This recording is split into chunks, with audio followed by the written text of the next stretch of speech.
Saúde da Mulher, seu podcast com o Dr. Leandro Costa.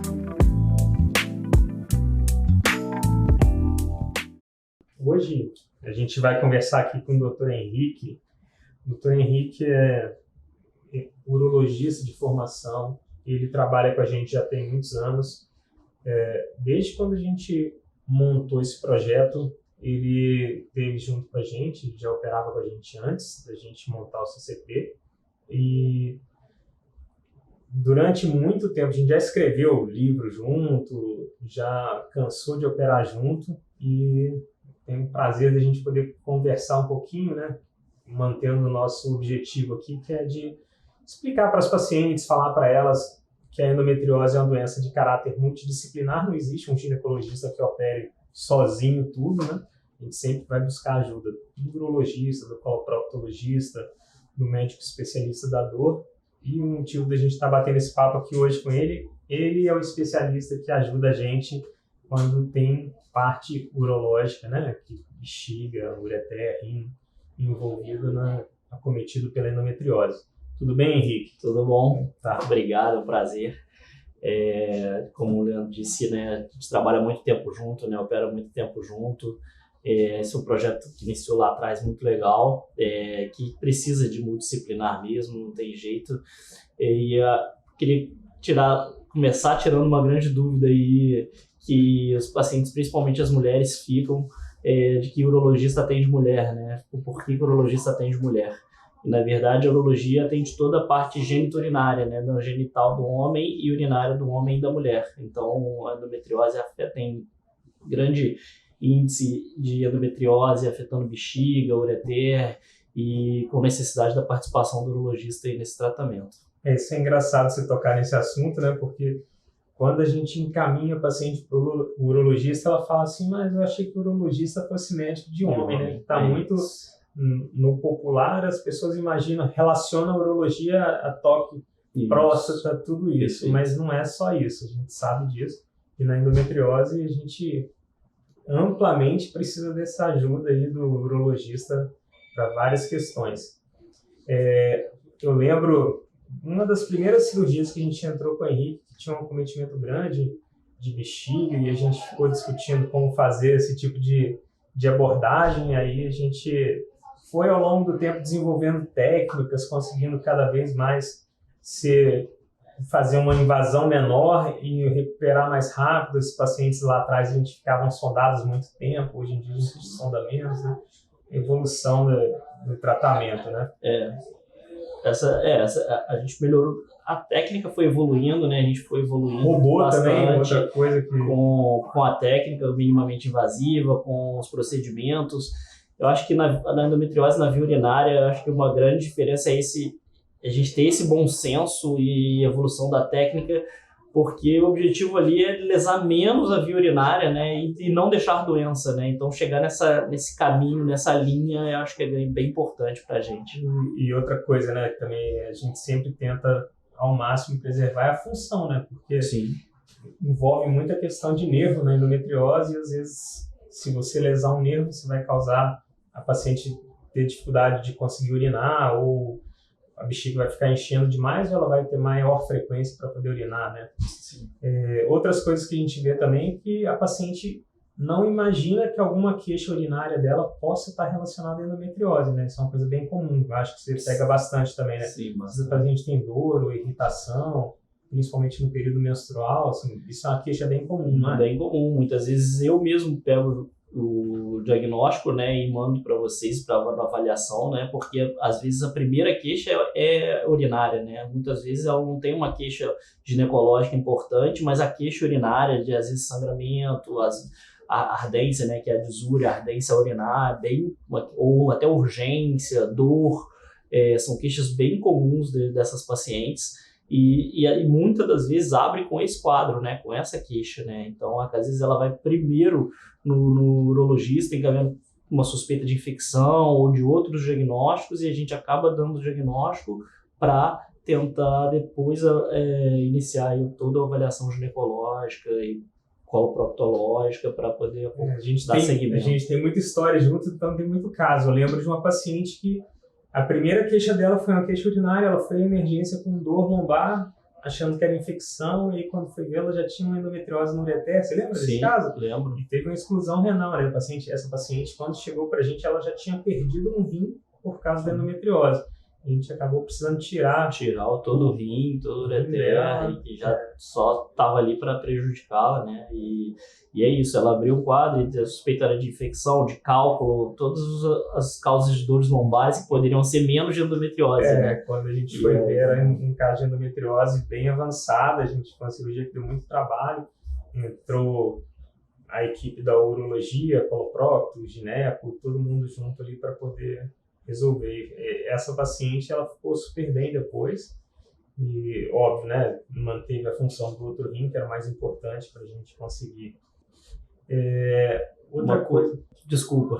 Uma coisa que a gente pode falar também, que também, para não acharem que todas as cirurgias acabam com retirada do ureter ou retirada do rim, né, nem sempre. Às vezes a gente já pegou casos, não sei se você lembra desse caso também, foi um caso bem interessante, que também era uma invasão basicamente de ureter, e a gente abordou, conseguiu limpar esse ureter, não precisou ressecar esse ureter e acabou só ressecando a doença, e esse ureter e o rim ficaram sadios lá. Sim, a gente fez essa paciente que você está falando, aquela que a gente fez por robótica, né? Isso. A gente, a princípio, já estava programado para tirar um pedaço do ureter, mas a gente conseguiu soltar o ureter, livrar da doença sem precisar tirar. Esse caso, a gente teve um sucesso muito bom. Eu lembro dessa paciente. Com certeza.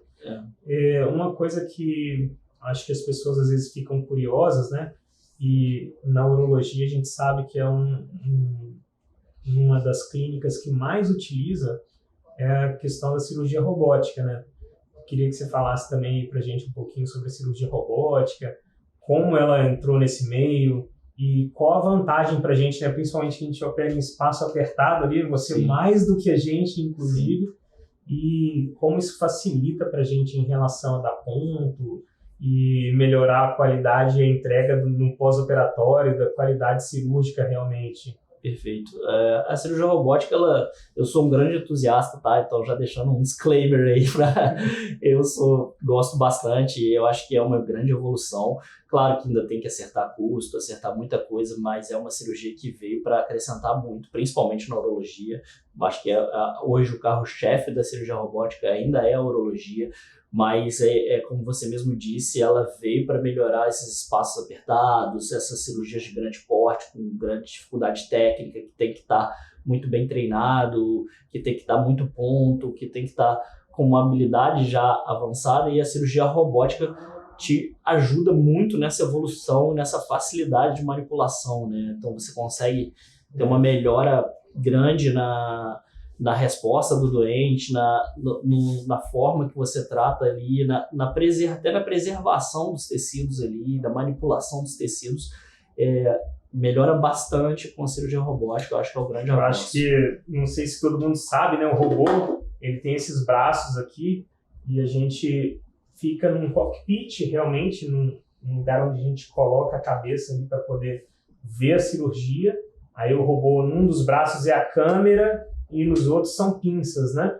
E a gente consegue, através dessas pinças lá dentro da barriga, mexer, e a gente mexe isso à distância. A gente fica dentro da sala de cirurgia, mas fica afastado. A gente não fica ao lado da paciente, e fica um auxiliar lá que vai ajudando a gente, se a gente precisar trocar a pinça, aspirar, ou mudar alguma posição de algum instrumento, colocar um fio para poder fazer uma sutura. É muito bom você explicar isso, porque muita gente acha que o robô que opera, né? E não é verdade, né?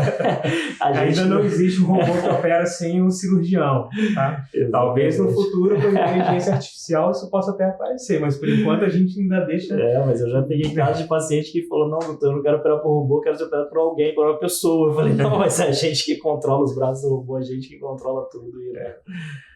Uma das vantagens também, para quem não conhece muito sobre o robô, é lembrar que quando a gente está operando por laparoscopia convencional, a pinça ela é reta, ela é fixa, né? Então ela não tem movimento na ponta. A gente, às vezes, em alguns espaços ou alguns ângulos de ataque que a gente precisa fazer para dar ponta, a gente tem bastante dificuldade. E o robô, ele tem os mesmos movimentos que a gente tem na mão. né? Então é possível você rodar totalmente 360 graus, pegar a agulha de um lado, do outro, a outra mão também gira para os dois lados. Você controla no pé qual braço do robô você vai usar, então você tem mais de uma pinça a seu dispor. As pinças elas são energizadas, né? Você consegue cauterizar, cortar, tudo mais. O que facilita sobremaneira aí, né, pra gente. Além de tirar o tremor da sua mão, né, ter a visão 3D. A visão 3D maximizada, então você consegue em espaços menores, ver tecidos menores, ver doenças que você não lesão veria. Que a gente não veria de uma forma habitual, né? Isso, a gente começou a operar lá a barriga aberta, a gente nem imaginava que ia conseguir ter uma visão tão perfeita, acessar a cavidade toda de uma forma tão perfeita. Tão perfeita, assim, exatamente. É uma grande evolução. E mais alguma coisa que você queria falar a respeito da especialidade dentro da ginecologia e urologia trabalhando em conjunto? Ou por aí já deu? Não, acho que, não sei se você quer explicar um pouco como é o nosso dia a dia da cirurgia, o que a gente faz, acho que vale a pena para as pessoas entenderem, porque muitas pacientes também chegam para mim com um diagnóstico de endometriose e o colega pedindo uma cistoscopia, por exemplo, uma passagem duplo J para operar. Bom, só para explicar para as pessoas do nosso dia a dia, né, a gente geralmente faz isso intraoperatório, né, no pré-operatório, que é quando o paciente já está no centro cirúrgico. A gente aproveita a cistoscopia, que nada mais é do que olhar a bexiga por dentro, do que é o paciente que fica na posição ginecológica, passa a câmera, olha toda a bexiga ali por dentro para ver se tem alguma lesão, para ver qual a posição da lesão, se tem invasão da parte da mucosa, né, da parte de dentro da bexiga. Isso facilita a gente, porque na hora que faz a laparoscopia, ou por robótica ou por vídeo, vai ver a bexiga por fora. E aí você ter essa visão por dentro ajuda bastante. E você fazer isso no pré-operatório facilita a paciente que já está ali, já tem essa facilidade. E outra coisa que a gente utiliza, não muito, mas em certos casos específicos que a gente precisa, é o catéter duplo J, acho que vale a pena falar também. Que em alguns casos, quando você tem invasão de ureter, né, que é aquele trajeto do rim para a bexiga, às vezes é necessário passar um catéter, que nada mais é que um stent de silicone que fica da bexiga até o rim, protegendo esse canal ali. E aí facilita na manipulação, na retirada das lesões, na manipulação desse ureter, até para evitar alguns problemas que pode ocorrer durante a cirurgia desse ureter. Né? Sim, fístula, diminuir incidência, né? Quando a gente precisa dissecar demais o ureter, que ele fica muito... não vou dizer desvascularizado, né? Porque fica um termo muito técnico, mas que ele fica muito soltinho lá, a gente precisa liberar ele demais. Muito isolado, né? Muito sozinho ali, ele acaba... A gente lança a mão disso para evitar que possa ter algum tipo de fístula, alguma coisa uma proteção a mais ali para o paciente. Claro. Isso, a gente tem por hábito fazer isso, né? Tanto antes da cirurgia, às vezes quando termina, a gente... Em alguns casos já tira o duplo J, porque viu que não vai ter necessidade. Ou também a sonda, né, que é uma coisa que é uma curiosidade, que às vezes os pacientes perguntam, eu vou sair com sonda, não vou sair com sonda.